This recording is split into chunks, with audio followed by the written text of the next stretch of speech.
necesariamente tiene que decidir qué elementos saca. Claro, siempre es más fácil sacar una gran instalación alfarera de dentro de la ciudad y llevártela fuera, y vender tu propio terreno de alfar dentro de la ciudad, o tu propio huerto. Es decir, las grandes zonas de cultivo dentro de las ciudades era lo más frecuente, insisto, excepto en los casos de ciudades que por unas características de ciudades en altura, en unas condiciones de ausencia de tierra, lógicamente, insisto, siempre tenemos que concretar en qué realidad se está esa ciudad para poder hablar, y por lo tanto no es lo mismo, insisto, Badajoz que la ciudad de Bascos. Obviamente no es lo mismo.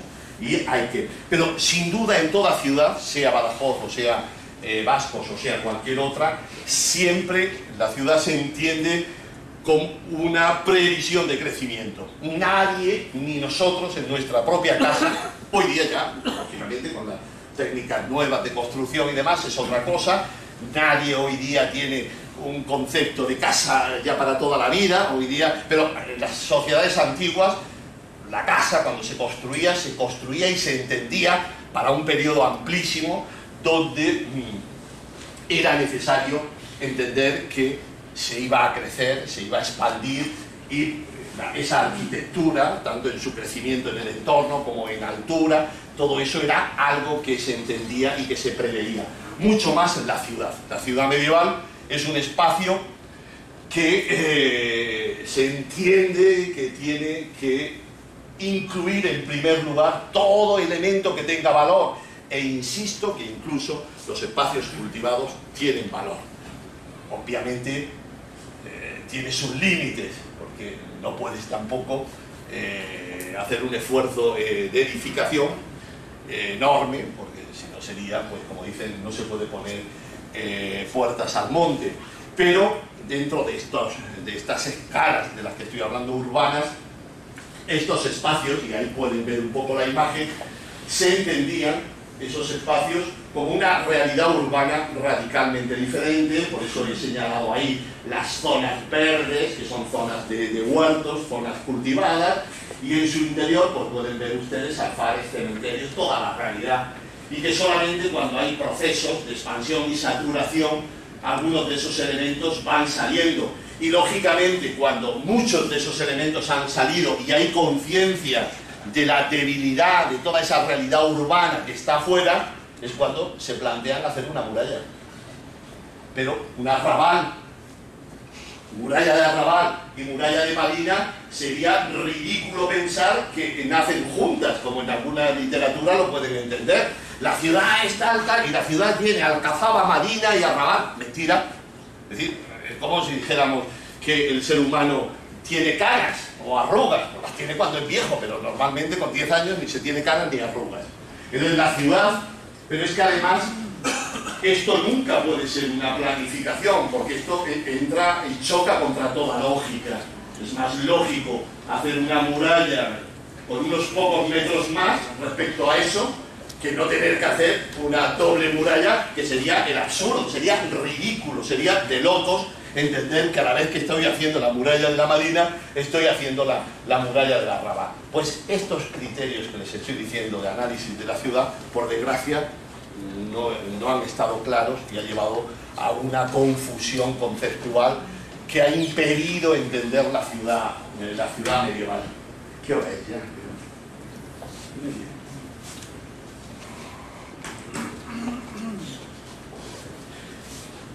Vean ustedes esas imágenes del Cairo. Arriba tienen, entre esta imagen y esta hay una diferencia de unos 80 o 90 años. Aquí pueden ver el Cairo más antiguo, incluso con zonas de huertos dentro, la expansión, ya zonas de expansión, y cómo este mismo Cairo, pocos años después, 80 o 90 años después, en esta imagen ya vemos que hay una saturación. Quiere decir que, hablando de imágenes de ciudades del siglo XVI o XVII, podemos percibir esa realidad, que zonas de huertos, zonas de tanto interiores que van desapareciendo, en su interior se van reduciendo conforme se va densificando, pero a la misma vez las zonas de periferia, lo que serían arrabal, van siendo invadidas. Esa imagen sencilla, que no hace falta excavaciones arqueológicas, nos ha costado trabajo digerirlo y aplicarlo a la realidad de las ciudades históricas que tenemos que estudiar y que investigar, y que por lo tanto entender que fíjense ustedes si el tema ha llegado al extremo de lo estúpido, que normalmente hay estudios de qué población existió en las ciudades de Al-Ándalus por hectárea.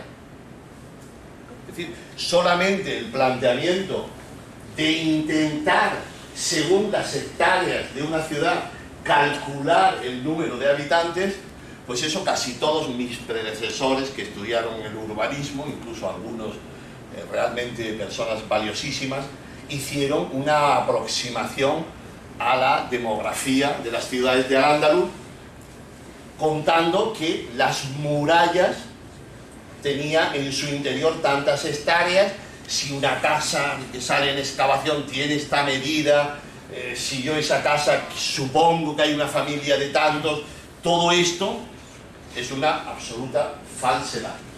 Una absoluta falsedad, porque no es lo mismo hablar de una ciudad en su fase ya de saturación que en su fase inicial, porque esas hectáreas son hectáreas de cultivo, no es de población. Es decir, amplias zonas de la ciudad son espacios cultivados, son cementerios, son talleres alfareros. Pero insisto que quienes esos estudios demográficos, cuando los hicieron, pensaban con esta, aunque no lo dijeran explícitamente en sus escritos, entendían que intramuros siempre había una superficie urbana densa, muy densa, y a lo máximo decían, bueno, pues habrá que descontar las calles, habrá que descontar alguna cosilla de esas, cuando además el tema incluso es profundamente absurdo, incluso en cuanto a la medida de casa, por una sencilla razón, porque en la casa, para nosotros, que estamos acostumbrados a un urbanismo ya saturado, nosotros entendemos la casa en vertical como algo normal, pero históricamente no. Es decir, la casa se ha entendido en las sociedades tradicionales como un elemento en horizontal. Solo se generan respuestas de crecimiento en altura cuando la parcela tiene problemas por el fraccionamiento. Es decir, uno de los fenómenos de saturación en un parcelario es que por mera y pura fenómenos hereditarios, las parcelas antiguas más grandes terminan fragmentándose. Cuando una casa de X metros se reduce al 50%, la gente no cambia del 100 al 50% y no ha pasado nada. Primero, en estas ciudades se producen crecimientos laterales, es decir, expansiones o densificaciones dentro del propio tejido en las zonas no edificadas inmediatas a las casas, pero llega un momento en donde esos grupos, esos clanes familiares, una vez que han ocupado, mediante ese fenómeno de ampliación, de ocupación de espacios no edificados, que muchas veces pasaban, insisto, a la misma vez por fenómenos de fraccionamiento de la parcela, siempre que podían, mediante la conquista de espacios no edificados, compensaban lo perdido. Pero cuando eso se acababa, el único fenómeno que podía, la única manera de compensar es el crecimiento en altura. Es decir, una casa tiene 2 plantas o 3 plantas, o una casa musulmana se construye sobre una calle, no porque a los musulmanes les guste ir por esas callecitas estrechas con cobertizos, sin luz y todo esto que nos gusta tanto cuando vamos de turistas a fe. Eso se hace como respuesta a una necesidad que en la ciudad más antigua no tienen. Es decir, en la ciudad antigua, que tiene amplios espacios, la casa se hace pues, con todas sus dependencias, y a nadie se le ocurre estar como una cabrilla trepando por las calles a ver de qué manera meto un cobertizo, meto un salerizo y meto cualquier manera de ocupar los espacios viarios lógicamente eso se hace por necesidad, no por devoción. Y este tipo de cosas tan elementales, pues lamentablemente no se han explicado. Y entonces se dice el urbanismo islámico, los cobertizos y esto, y las calles son estrechas que les gustan. Mentira.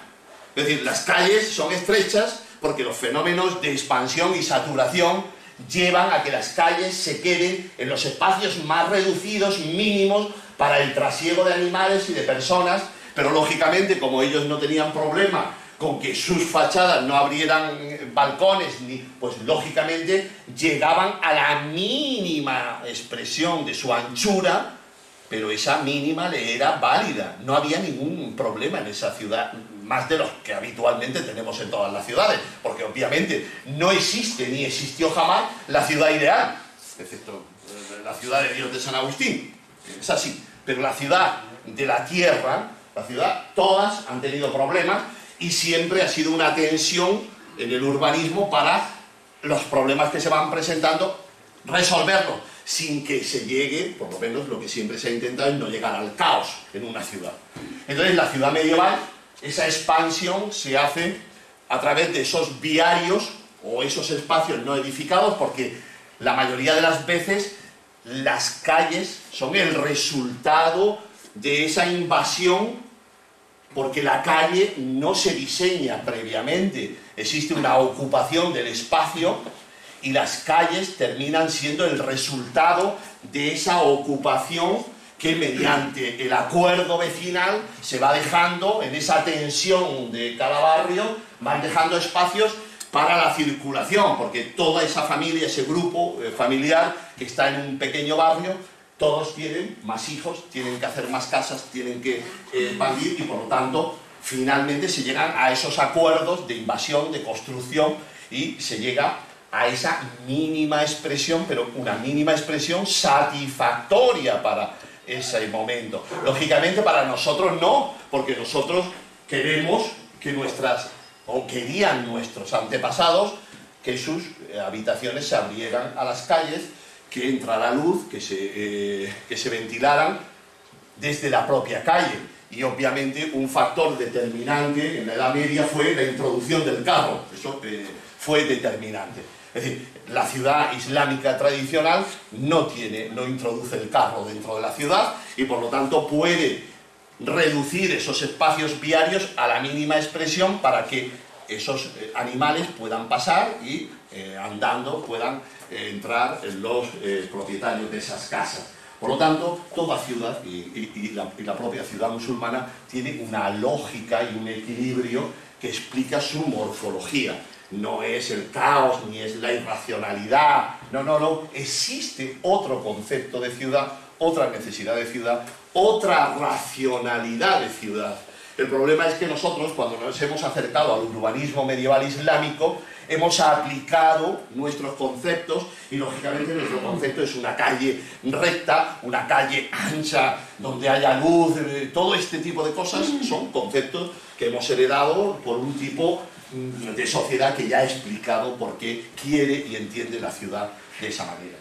No obstante, la ciudad islámica, como les digo, fue otra cosa y el problema ha sido que muchas veces no hemos sido capaces, desde nuestra visión de mundo occidental, entender que existen otras realidades que tienen su lógica y su equilibrio diferente al nuestro. Es importante, incluso ustedes lo habrán oído muchas veces, cuando se dice que, por ejemplo, que la ciudad, si hay ciudad planificada y la ciudad islámica no es planificada, que es anárquica, que es irregular, y es fundamental, cuando hablamos de cualquier urbanismo, saber que siempre, en cualquier realidad urbana, en cualquiera, siempre hay un agente impulsor, siempre hay planificación y siempre eso genera una morfología. Lo que está claro es que el agente impulsor puede ser la comunidad, en sus diferentes manifestaciones de realidad comunitaria, o la autoridad oficial, que la planificación puede ser una planificación total, parcial o mínima, y que la morfología resultante puede ser regular, semi-regular o irregular. Podemos estar ante ciudades que fueron, su agente impulsor fue oficial, por ejemplo el caso de Badajoz o de Murcia, y casi con toda seguridad no existió una morfología regular, pero siempre existió una planificación. Lo que pasa es que no fue una planificación total. Es decir, puede existir una ciudad que tiene, en este caso, un agente, una autoridad oficial que decide, y por eso sabemos en la fecha de fundación, porque el emir o el califa o fulano la construyó, lo tenemos en los anales, sabemos que eso fue promovida por esa autoridad, sabemos que obviamente hizo cosas y movilizó recursos para que eso se hiciera, pero eso no significa que tuvieran el más mínimo interés de organizar una ciudad como nosotros la entendemos, que es con escuadra y cartabón empezar a tirar líneas y definir las calles, dejar parcelas como hoy día cuando pasamos por esas urbanizaciones fantasmas donde vemos las calles todas hechas, farolas, todo, y no se ha hecho nada.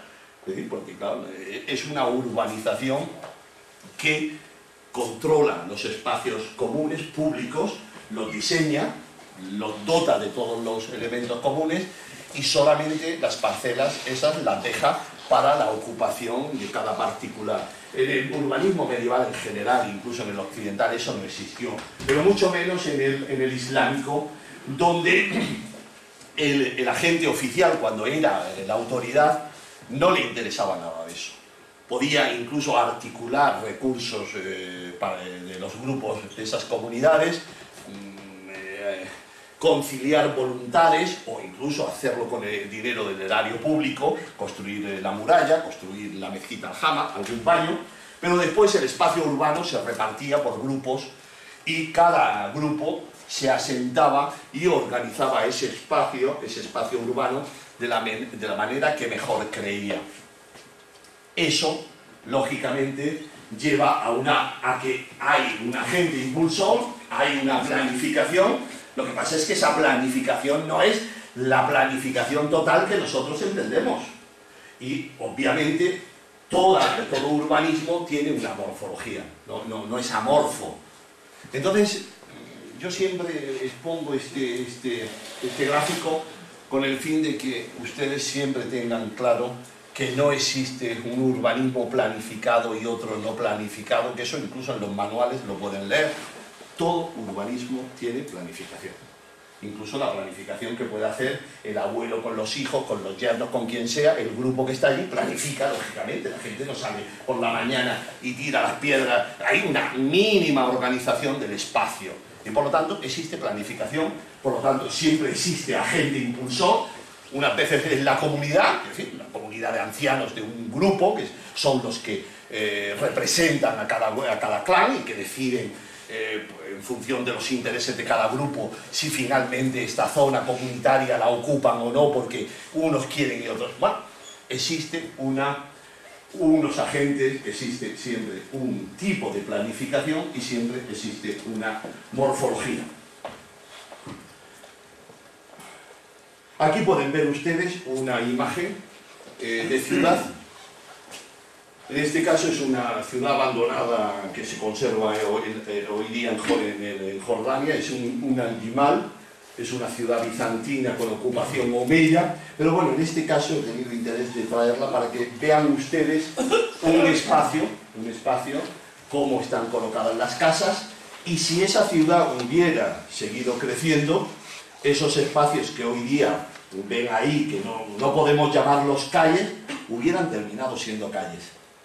Pero la calle hubiera sido siempre la respuesta de esas decisiones comunitarias sobre esos espacios comunitarios que en esa tensión de relaciones comunitarias se deciden que se queden así o de la manera. Lógicamente, nadie en ninguna sociedad ha sido subnormal y por lo tanto en una comunidad saben que tenían que recorrer los espacios con sus animales y que por lo tanto la ciudad no la iban a colapsar, es decir, no se iban a poner a construir la casa delante de la puerta ni en esos caminos que ya estaban de alguna manera consolidados por la circulación, pero en el resto de estos espacios, como ven, ahí podríamos aquí detectar que hay un grupo, que aquí existe otro, que allí existe otro, y probablemente en la mayoría de los casos fue este tipo de urbanismo el que más se dio. Con esto no quiero que ustedes se vayan por la idea de que no existieron ciudades planificadas en el sentido más riguroso de zonas donde la autoridad ha querido descender en la organización de los espacios, incluso de la red viaria y todo esto. Son excepciones siempre, son excepciones.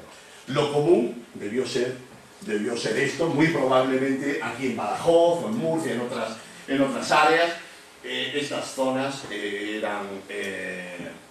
se organizaron así, y solamente en esa historia de ocupación pues se fue densificando y conformando los ejes viarios dentro de esa aglomeración. Obviamente les presento Medina Zara, donde es una ciudad promovida por el Estado omeya, el califal, y hay una organización, como ven, que sin duda no es la que él estaba presentando en un antimal, pero Medina Zara sin duda es un ejemplo excepcionalísimo. Pero a pesar de eso pueden ver ustedes que no todos los espacios fueron, no hubo ni en Medina Zara un interés por organizar la totalidad del espacio tal como nosotros lo entendemos, ni en Medina Zara, insisto, ¿no?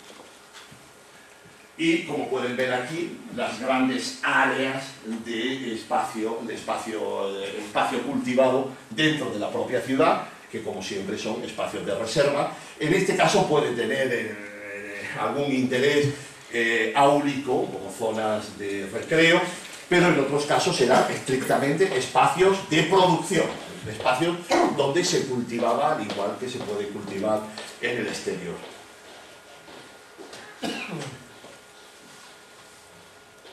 En el caso, por ejemplo, de Murcia, pueden ver ustedes esta zona que señalo en verde. Lógicamente, cuando abordamos el estudio de una ciudad que ha llegado al día de hoy, una ciudad donde ha sufrido todos esos procesos como ciudad musulmana, que después sufre la conquista, las transformaciones posconquista, todas las transformaciones, pero es verdad que el urbanismo, la historia urbana siempre deja señales en su trama urbana. Sin duda, una de las señales siempre más visibles es cuando han existido perímetros, líneas de muralla dentro de una ciudad y han desaparecido. Porque en muchos de estos casos, cuando alguien defienda que existió una muralla antes, que explique por dónde va una muralla. Es decir, una muralla normalmente puede llegar a desaparecer, pero históricamente en la trama urbana siempre deja señales, siempre se ve por dónde pasó la muralla. Es decir, es muy difícil, por no decir imposible, que en un caserío tradicional, no digo ya cuando se producen las grandes transformaciones del siglo XX, que se arrasa y se construye de nuevo, no, hablo de los caseríos tradicionales. Si existieron señales como pueden ser acequias, murallas y todo esto, esas señales quedan en la trama urbana. Pero es que incluso muchas veces los espacios edificados también. Muchas veces algunos de esos espacios regulares que aparecen dentro de esas marinas, algunos dicen, qué raro, porque es que la ciudad musulmana tienen que ser calles casi laberínticas y por lo tanto no puede haber cierta regularidad. Pues en muchos casos hay regularidad dentro de esos cascos históricos de tradición musulmana, y esa regularidad viene impuesta en ciertos casos, en muchos, porque fueron espacios cultivados dentro de la ciudad que terminaron siendo edificados.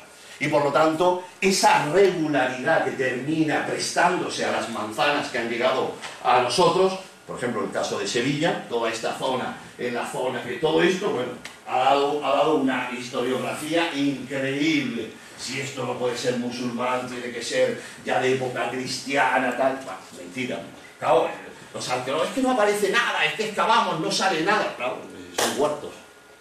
¿Cómo va a aparecer? Pues pueden salir norias, pueden salir y lógicamente como las excavaciones son poco en general en las ciudades son poco delicadas, es prácticamente imposible encontrar nada porque la metodología que se aplica normalmente a estas ciudades en general es pésima. La información lógicamente no sale, y mucho menos en áreas de cultivo que son después transformadas en espacios edificados, pero esa regularidad que pueden ver ustedes ahí, en este caso casi con toda seguridad se explica por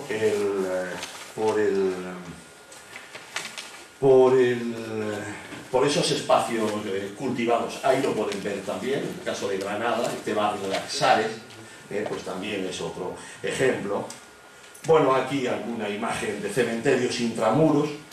Yo este cementerio lo publiqué en el año 80 y pico como un ejemplo de esos, de que la ciudad crecía y que este cementerio debió tener una muralla detrás que dejaba el cementerio extramuros. Es decir, yo soy uno de los que incluso me pueden ustedes leer cuando yo pensaba de esa manera, ¿eh? Se llama el Cementerio Islámico de San Nicolás de Murcia y lo publiqué con esta visión que les estaba diciendo. Lógicamente, después de 30 años de excavaciones, nunca encontré esa muralla que supuestamente dejaba el cementerio fuera y todo eso. Y después, con una cierta malicia, he llamado a todos mis colegas de otras ciudades y le digo, ¿tú has encontrado esa muralla que todos hemos buscado y nadie la ha encontrado? Yo no la encontré ni ellos tampoco. Cementerios intramuros, las instalaciones artesanales intramuros, todo esto son realidades, casos concretos de excavaciones mías, donde pude hallar estos talleres alfareros dentro del perímetro de la muralla. Claro, que lo que pasaba, que la muralla que dejaba dentro esto, cuando la analizábamos, era una muralla del siglo XII, más o menos. Era una muralla, claro, entonces todos decíamos, claro, esta muralla es del siglo XII, esto es del XI, este taller alfarero, luego tiene que haber una muralla más antigua detrás. El problema es que en ese momento yo, como tantos, como la mayoría, no pensábamos en lo que antes les decía, que esa línea de muralla siempre fue la misma, ese lugar siempre fue el mismo. Lo que cambió fue la materialidad de la muralla.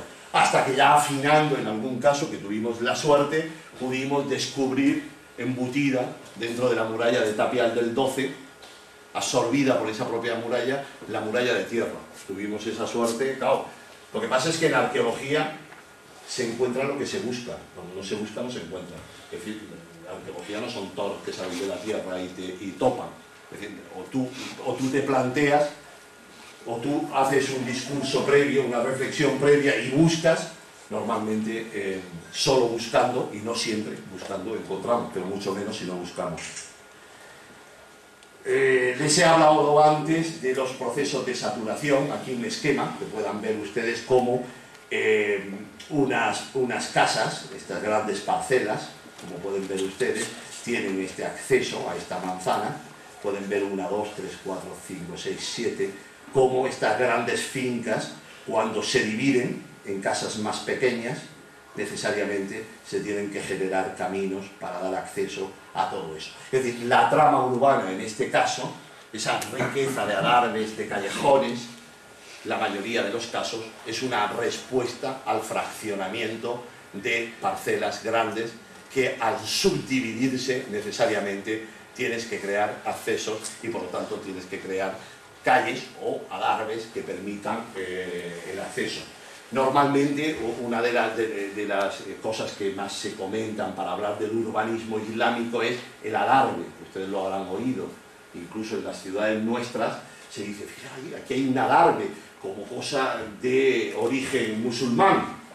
Todo eso está escrito, dicho, comentado, y no solamente por los no especialistas. El adarve es normalmente un síntoma de fenómeno de saturación, y no solamente del tejido musulmán, Es decir, una parcela castellana del siglo XIV que se fracciona, necesariamente las parcelas nuevas que quedan dentro de esa gran manzana tienes que abrirle calle, y por lo tanto ese adarve no es musulmán.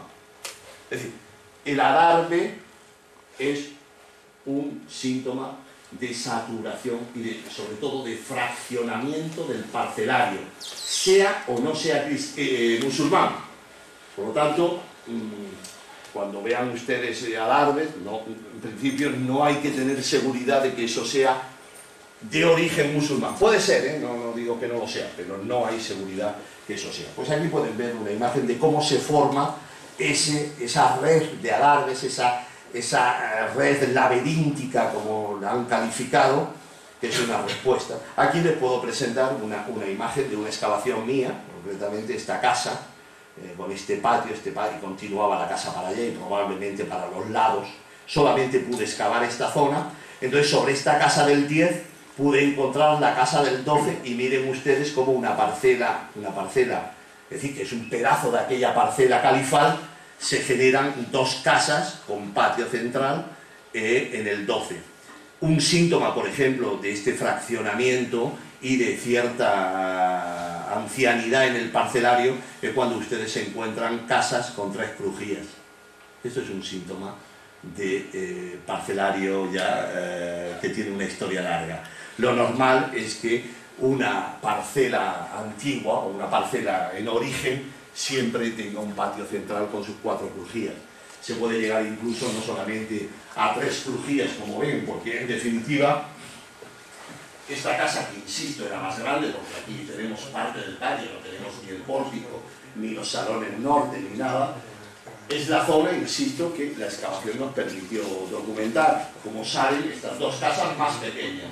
Esto, lógicamente, cuando la parcela pasa a una parcela menor, pierde crujías y compensa. La única manera de compensar es creciendo en altura e invadiendo calles.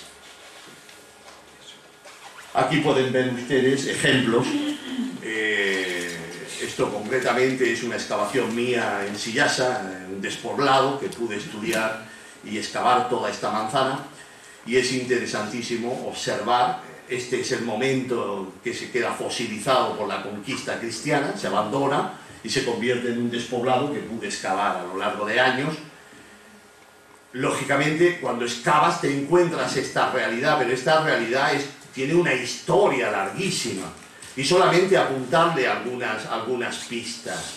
Pueden ustedes observar, por ejemplo, que aquí tenemos un tipo de parcela muy extraña. Pueden ver que hay medianerías que bajan hasta aquí.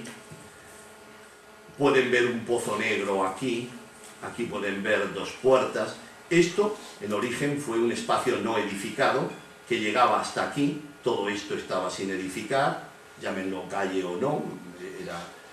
Toda esta zona que ven ustedes aquí estaba sin edificar.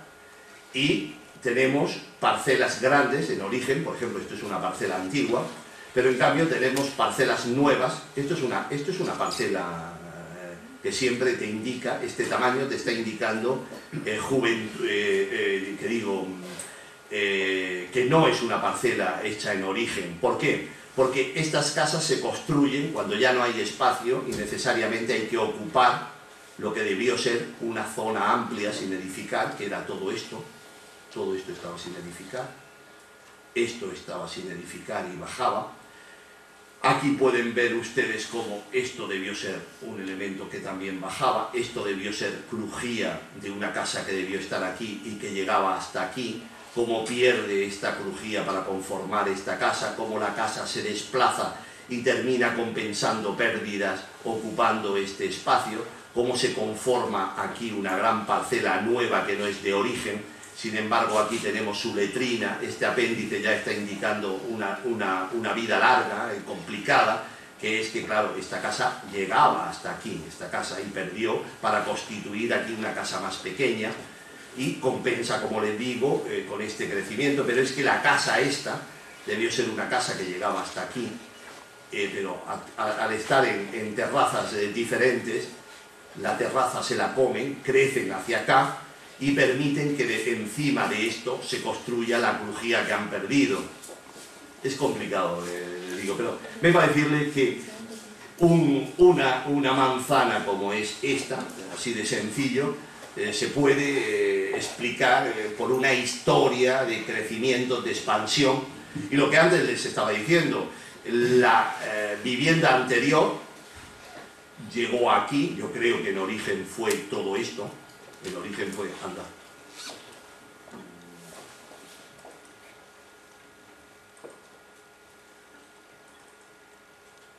En origen fueron grandes parcelas, muchísimo mayores, que se fraccionan en dos.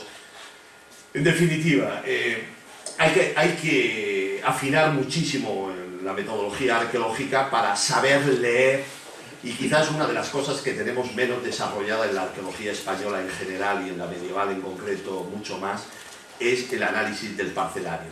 Es decir, el parcelario como documento histórico que permite, cuando existe un análisis muy detallado, y lógicamente existe formación para entenderlo, puede haber un análisis detallado, pero si no te provees del instrumental intelectual que te permite hacer eso.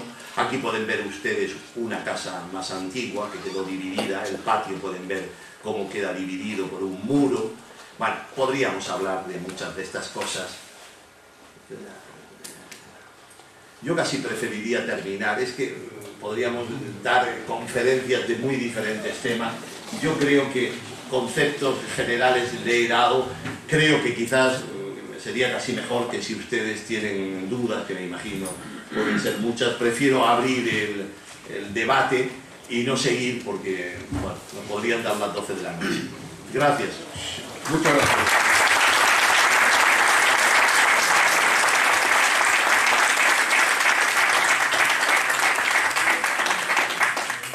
Muchas gracias, efectivamente, riquísima exposición. Sin embargo, estamos condicionados por el horario de la casa que nos ha ofrecido tan amablemente su salón, por lo que nos vemos obligados a reducir a un par de intervenciones, 3, que rogamos por favor no sean muy extensas. Vamos, allí hay un prelector que tiene... Agradecer a Julio Topacio Malajón. Yo he leído tu libro, Los Ciudades de Al-Ándalus, en parte de la conferencia que nos ha dado gran parte del libro Ciudades de Al-Ándalus. Yo tengo dos dudas. En primer lugar, felicitarte por detectar el mito ese antiguo de inalistas como Torres Barbal, etcétera, etcétera, que basaban verdaderamente la densidad de población de las ciudades en base a su perímetro, a las hectáreas que había. En base a la casa de 170 metros con 6 habitantes, generaba una densidad de población de unos 350 habitantes por hectárea. En base a las hectáreas del perímetro poblado, pues tantos habitantes. Verdaderamente hay que desecharlo totalmente, porque siempre se establecieron densidades de población. El problema es que los cronistas nunca nos hablan de densidades de población en las ciudades, cuando hablan de su... No hay que desecharlo cuando excavas y sacas la ciudad, obviamente. Yo cuando he excavado Sillasa tengo ahí una manzana completa y claro, no parto de supuestos, parto que una manzana tiene tantas casas, hay una media de casa de tantos metros, tienes una visión por superficie de la zona intramuros, qué zonas están edificadas y qué zonas no están edificadas. Si tienes todos esos datos, sí, yo sí he hecho en el libro de Sillasa, que es otro, que te lo recomiendo también, aunque sea hacerme propaganda, aunque no tengo beneficios, son estas cosas, ya sabéis que los temas de humanidades dan muy poco beneficio editorial. Pues ahí sí hago una propuesta de qué número de habitantes tenía Sillasa, pero es que no hay ni una sola ciudad que permita tener la información de las Andalusíes que yo conozca como Sillasa. Es decir, yo tengo una información de todo el perímetro de la ciudad, de qué zonas están edificadas y qué zonas no están edificadas. Ya de entrada no meto en hectáreas edificadas lo que no es edificado. Y después tengo una manzana donde puedo sacar una media real de casas grandes y pequeñas.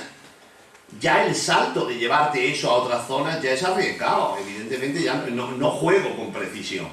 Pero obviamente 100 veces más precisión que estas que hicieron con anterioridad a otros.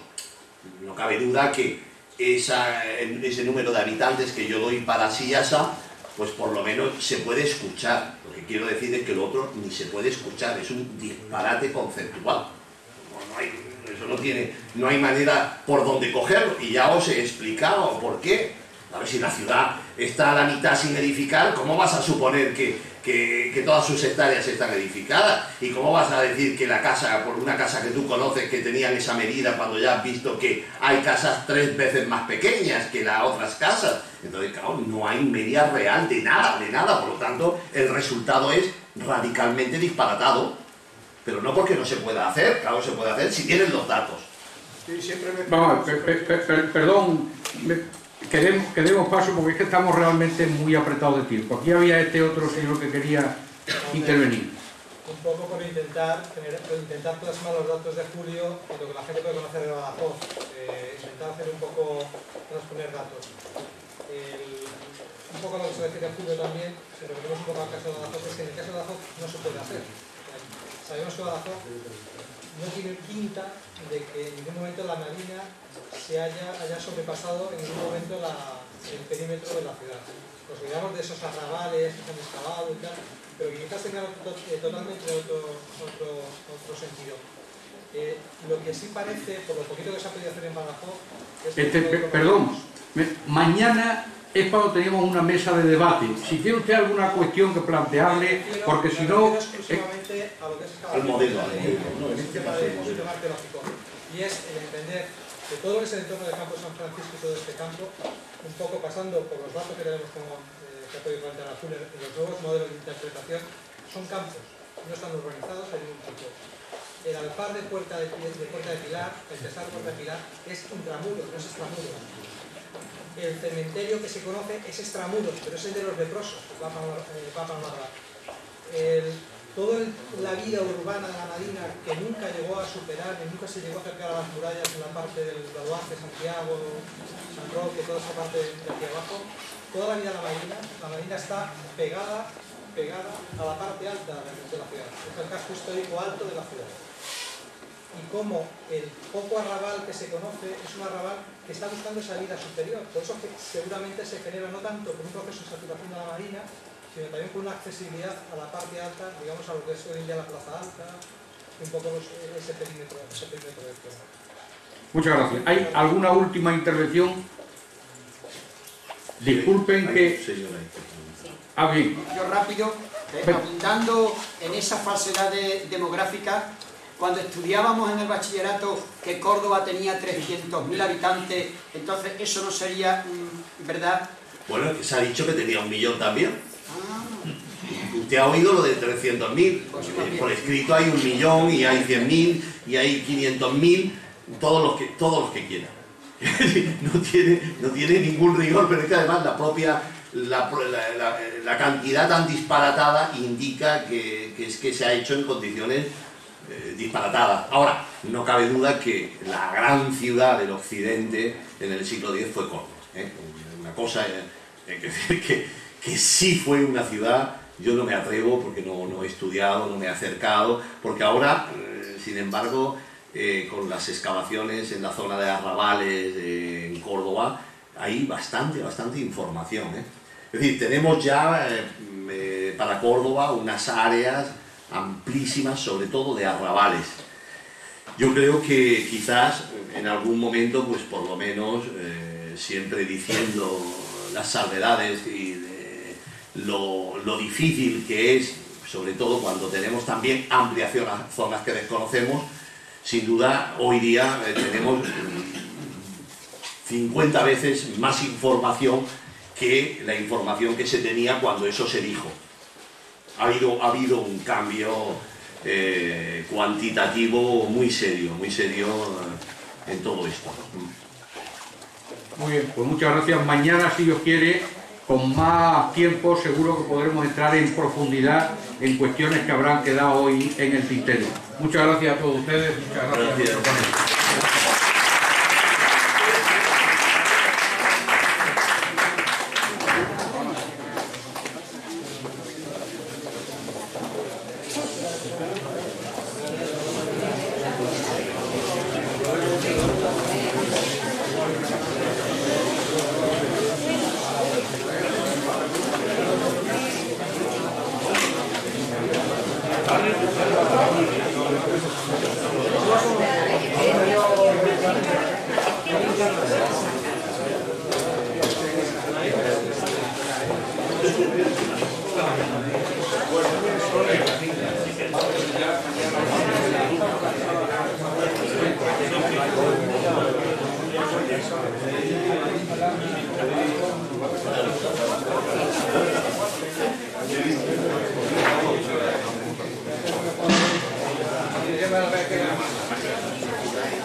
Sí, sí, a mí me gusta. Es decir, yo siempre digo que me enriquece más este sistema que los que abundan.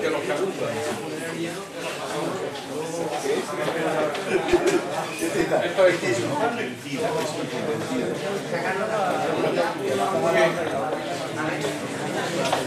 Bueno,